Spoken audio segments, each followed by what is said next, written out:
Hey guys, welcome back to my channel Bansal biology. यहाँ पे आप जैसा देख सकते हैं ये एक अपडेट के तौर पे वीडियो है। अपडेट है post graduate institute of medical education and research Chandigarh से। यहाँ पर PGI-MER का एडमिशन शुरू हो चुका है। एप्लीकेशन फॉर्म यहाँ पे आ चुके हैं MSc के लिए, या फिर अगर आप करना चाहते हैं MSc MLT कोर्सेज में, और जुलाई 2022 सेशन के लिए यहाँ पे शुरू हो चुके हैं एप्लीकेशन फॉर्म। तो अगर हम यहाँ पे क्लिक करेंगे तो हमें कुछ इस तरीके का इंटरफेस खुलते हुए दिखेगा। यहाँ पे आप देख सकते हैं इन्होंने सब कुछ यहाँ पे दे रखा है कि आपको यहाँ पे पहले प्रोस्पेक्टस आप पढ़ सकते हैं, फिर आपको किस तरीके से फॉर्म भरना है, आपके फ्रिक्वेंटली आस्क्ड क्वेश्चंस क्या है, सब कुछ इन्होंने दिया हुआ है। और यहाँ पे आपको दिया हुआ है एप्लीकेशन स्टार्ट हो गई थी 12 तारीख से और 2 तारीख तक ये चलने वाली है। तो किस तरीके से हम यहाँ पे थोड़ी सी इन्फॉर्मेशन जान लेते हैं इनके बारे में। तो यहाँ पे अगर हम ये कोर्स देखें तो जैसा कि मैंने कहा आपको 2 कोर्स है, शुरू हो गए थे इसके 12 तारीख से। 2 तारीख तक ये चलेगा। आप 2 तारीख तक फॉर्म भर सकते हैं। उसके अलावा करेक्शन विंडो आएगी यहाँ पे 7 तारीख से लेकर 8 तारीख 2 दिन के लिए करेक्शन विंडो आएगी अगर आपने गलती से कुछ गलत भर दिया है तो। टेस्ट जो है वो कंप्यूटर बेस्ड होने वाला है। 3 जून को ये टेस्ट होगा और डिक्लेरेशन ऑफ रिजल्ट हो जाएगा 13 तारीख को। काउंसलिंग कब होगी वो ये आपको अपडेट दे देंगे। अगर यहाँ पे फीस देखिए, एप्लीकेशन एंड एग्जामिनेशन फ़ी कितनी है। SC और ST के लिए 1200 रुपये और जनरल OBC के लिए 1500, और person with benchmark disabilities are exempted, उनको फ़ी ही नहीं पे करना, उनको फ़ी नहीं पे करना। तो अगर हम यहाँ पर देखें, यहाँ पर अगर हम आगे देखें तो आप किस तरीके से भर सकते हैं। आप ऑनलाइन इन सब तरीक़ों से आप भर सकते हैं। उसके अलावा अगर हम यहाँ पे देखें तो ये कौन कौन से कोर्सेज ऑफर कर रहे हैं आपको। मास्टर्स ऑफ साइंस के लिए आपको biochemistry, pharmacology, anatomy, respiratory care, anaesthesia, उसके अलावा MSc MLT, medical biophysics, stem cell and translation medicine, nuclear medicine, और ये सारी जो है ये सारी की सारी मेडिकल लेबोरेटरी टेक्नोलॉजी में इतनी सारी आपको दी गई हैं। अगर हम यहाँ पे देखिए आगे बढ़े तो इन्होंने क्या दिया हुआ है, इन्होंने स्टाफ का नाम दिया हुआ है, यहाँ पे आपको नंबर दिया हुआ है अगर आपको कुछ सपोर्ट चाहिए तो। उसके आगे अगर हम यहाँ पे बढ़ते चले तो इन्होंने इंट्रोडक्शन दिया है इंस्टीट्यूट के बारे में। अगर आप पढ़ना चाहें तो आप बाद में आराम से पढ़ सकते हैं। इन्होंने उसके बाद यहाँ पे दिया क्वालिफिकेशन रिक्वायरमेंट, आपको क्या चाहिए। Candidates must fulfil the request qualification on और बिफोर 30 जून तक आपके पास ये क्वालिफिकेशन होनी चाहिए, जो कि है BSc बायोकेमिस्ट्री के लिए BSc ऑनर्स या फिर BSc इन सब सब्जेक्ट्स में मिनिमम 55% होने चाहिए जनरल कैटेगरी के लिए। सिमिलरली अगर आपको MSc फार्माकोलॉजी के लिए करनी है तो आपके पास MBBS होनी चाहिए या फिर इक्विवेलेंट डिग्री होनी चाहिए, या फिर BSc होनी चाहिए anatomy, physiology, biochemistry taken together, मतलब ये तीनों आपके साथ में होनी चाहिए। एनाटमी, फिजियोलॉजी एंड बायोकेमिस्ट्री तीनों होनी चाहिए, या फिर आपको B फार्मा होना चाहिए या फिर BVSc होनी चाहिए। अगर आपको MSc एनाटमी में करनी है तो आपको यहाँ पे क्या होना चाहिए, one of the following qualification, इनमें से कोई एक क्वालिफिकेशन आपके पास होनी चाहिए। इन्होंने गिवन किया है कि कौन कौन सी क्वालिफिकेशन हो सकती है। उसके बाद अगर आपको रेस्पिरेटरी केयर में करनी है तो BSc in medical laboratory technology और BSc इन नर्सिंग और BSc मेडिकल और BSc ऑफ फिजियोथेरेपी, इन सब में से आपकी कोई BSc होनी चाहिए 55% के marks. For sponsored candidates BSc in medical laboratory technology और BSc इन नर्सरी और BSc मेडिकल और BSc physiotherapy from any university with in India और equivalent degree from any other recognised university institute with at least 55% and at least 3 years experience in their respective fields obtaining qualification of BSc आपको चाहिए होगा sponsored candidates के लिए। तो यहाँ पर आप MSc एनेस्थीसिया के लिए देख सकते हैं, ये स्पॉन्सर्ड कैंडिडेट्स के लिए। स्पॉन्सर्ड कैंडिडेट्स जो कि मैंने अभी आपको ऊपर बताए थे वो होते हैं, तो वही यहाँ पे अप्लाई कर सकते हैं। फिर यहाँ पे अगर आपको MSc MLT में करना है तो फ्रेंड्स अगेन स्पॉन्सर्ड कैंडिडेट्स के लिए भी और नॉर्मल कैंडिडेट्स के लिए भी उनके पास यहाँ पे आपको लेबोरेटरी मेडिकल टेक्नोलॉजी में आपका होना चाहिए। उसके बाद मेडिकल बायोफिजिक्स में आपके पास BSc या फिर MBBS, BDS, B pharma, BSc with at least 1 subject of biological science, इनमें से कुछ भी होना चाहिए। उसके अलावा MSc अगर आपको स्टेम सेल में करना है तो BSc या फिर BS होना चाहिए लाइफ साइंस में, फार्माकोलॉजिकल, बायोटेक्नोलॉजी, इन सब में से किसी में भी होना चाहिए। अगर हम यहाँ पे आगे बढ़े तो आगे यहाँ पे क्या दिया हुआ है, इन्होंने यहाँ पे दिया हुआ है न्यूक्लियर मेडिसिन का। न्यूक्लियर मेडिसिन के अगर हम यहाँ पे देखें तो न्यूक्लियर मेडिसिन में इन्होंने दिया हुआ है कि candidate should have passed BSc, उनका पास होना चाहिए। उसके बाद अगर हम यहाँ पे देखें न्यूक्लियर मेडिसिन में फिजिक्स में, बायोफिजिक्स में, या फिर BSc होनी चाहिए फिजिक्स केमिस्ट्री में या फिर केमिस्ट्री जूलॉजी में, तो ये सब इन्होंने अच्छे से मेंशन किया, आप देख सकते हैं। उसके अलावा यहाँ पर देखिए general admission requirement for MSc MLT courses only for deputed / sponsored students, qualification requirement the admission to MSc this courses serial number 1 to 5 से लेकर different subject is restricted for the students only. आप सिर्फ वही students apply कर सकते हैं और आप इन सब की यहाँ पे आराम से पढ़ सकते हैं कि क्या क्या इनकी यहाँ पर ये मांग कर रहे हैं, क्या क्या ये क्वालिफिकेशन चाहते हैं आपसे, आप आराम से इसको पढ़ सकते हैं।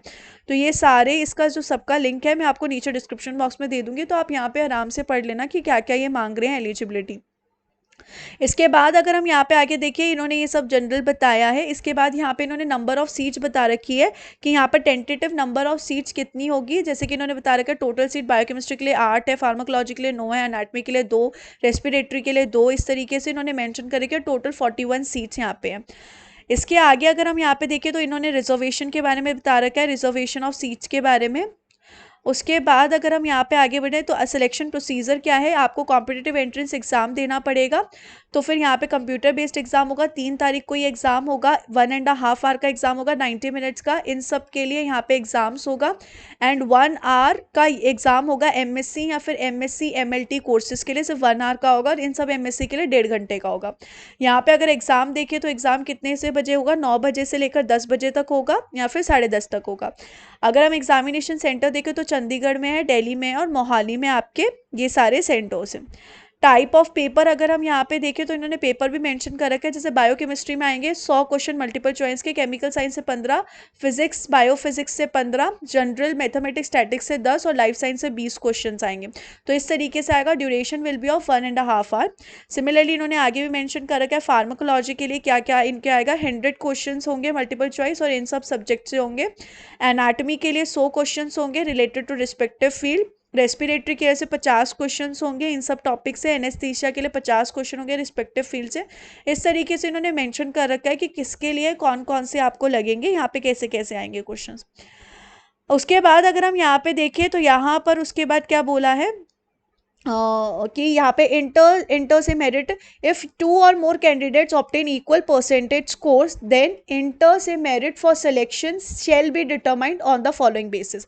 अगर 2 बच्चों के सेम मार्क्स आ रहे हैं तो किस बेसिस पर हम डिटरमाइन करेंगे कि a candidate who have passed more attempt, who has made more attempts in passing BSc exams would rank junior to the candidate who had made lesser attempts। जिन्होंने BSc में लेसर अटेम्प्ट किए उसको हम ऊपर रखेंगे। If the attempts made in passing exam are also the same then the candidate who had obtained higher marks in BSc examination उसको आप senior रखोगे। If the attempts made in passing said examination and the marks obtained in the examination are also same, फिर senior के हिसाब से देखा जाएगा कि कौन यहाँ पे सीनियर है। The admission to the course is initially made on probation for a period of 3 months. At the end of the 3 months, if the performance of the candidate is not found to be satisfactory, तो आपका admission cancel भी हो सकता है।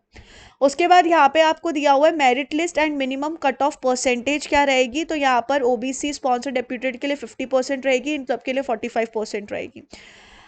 इसके आगे अगर हम यहाँ पे देखें तो यहाँ पर आपको समरी दी हुई है, जो अभी हमने पढ़ा उसी के बारे में दिया है। इंग्लिश में आपका एग्जामिनेशन होने वाला है। उसके आगे अगर हम यहाँ पे देखें इन्होंने काउंसलिंग के बारे में आपको बता रखा है कि किस तरीके से होगा। The number of candidate to be consider in first counselling will be 3 times the total number of seats to be fulfilled for each category. यानी कि जितने ईच कैटेगरी के लिए जितने भी यहाँ पे स्टूडेंट्स चाहिए, जैसे 8 चाहिए तो 3 गुना बुलाए जाएंगे फर्स्ट काउंसलिंग के लिए, यानी कि 24 को बुलाए जाएंगे। The selection will be finalised only after the counselling of the candidates. Any candidate who is absent at the time of at the end of the counselling उसको कंसिडर नहीं किया जाएगा। After the counselling of eligible candidates of reserve categories in spot counselling the seats remain unfilled after exhausting merit list of qualified reserve category candidates will be converted into the general UR seats. यहाँ पे अगर बोल रहा है कि अगर reserve category की seats अगर फिल नहीं हुई है तो फिर उनको आप जनरल और अनरिजर्व्ड में आप डाल दोगे। इसके बाद यहाँ पे बोला admission to all the courses will be closed on 31st close हो जाएगी।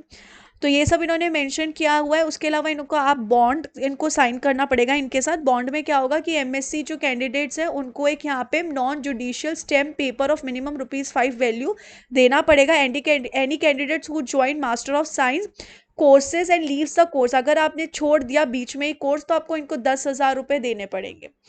उसके अलावा यहाँ पे है 2 securities preferably for from local residents are required to be submitted at the time of admission on non judicial stamp paper of 25 rupees. Any candidate who fail to submit the same will not allowed to join the course. उसको allow नहीं किया जाएगा, तो आपको 2 sureties भी लेकर आनी पड़ेगी। फिर यहाँ पे आगे हम देखें तो आप फीस दे सकते हैं। क्या है फीस, यहाँ पे एमएससी और इन सब कोर्सेज की registration fee, tuition fee, laboratory fee, ये सारी आपको फीस मेंशन की हुई है। आपको फर्स्ट ईयर में ये सारी फीस देनी होगी और सेकेंड ईयर में आपको ये सब फीस देनी पड़ेगी। ये सब इन्होंने यहाँ पे मेंशन कर रखा है। उसके अलावा ड्यूरेशन ऑफ कोर्स है 2 साल। अगर candidates admitted to this will be entitled to 30 days leave during the first year. आपको 30 डेज की लीव दी जाएगी फर्स्ट ईयर में और 30 डेज की लीव दी जाएगी सेकेंड ईयर में भी। और लीव जो है, अगर आप फर्स्ट ईयर में समझो आपने 15 दिन ही ली और आप सोचो कि 15 दिन पास हो जाएगी सेकेंड ईयर में, तो ऐसा कुछ भी नहीं होगा। आपको थीसिस देनी पड़ेगी। Student joining the MSc course shall submit and present their thesis within the 3 months of joining the course. आपने जब ज्वाइन कोर्स किया है उसके 3 मंथ में आपको थीसिस देनी पड़ेगी। Final submission of the thesis will be made 6 months before the examination. The students who fail to the submit thesis by stipulated time will not be allowed to appear in the final theory.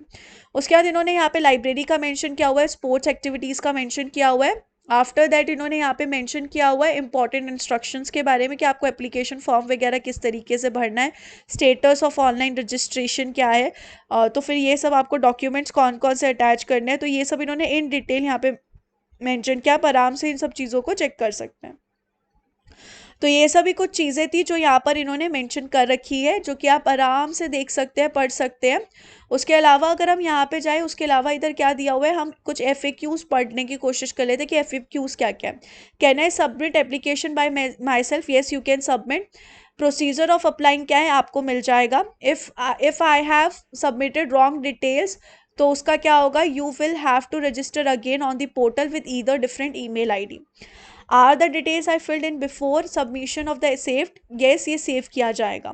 उसके बाद अगर आपने mistake किया तो आप change भी कर सकते हैं। करेक्शन विंडो भी आपके पास आएगी। करेक्शन विंडो जो होगा वो होगा कैंडिडेट फोटोग्राफ एंड सिग्नेचर के लिए।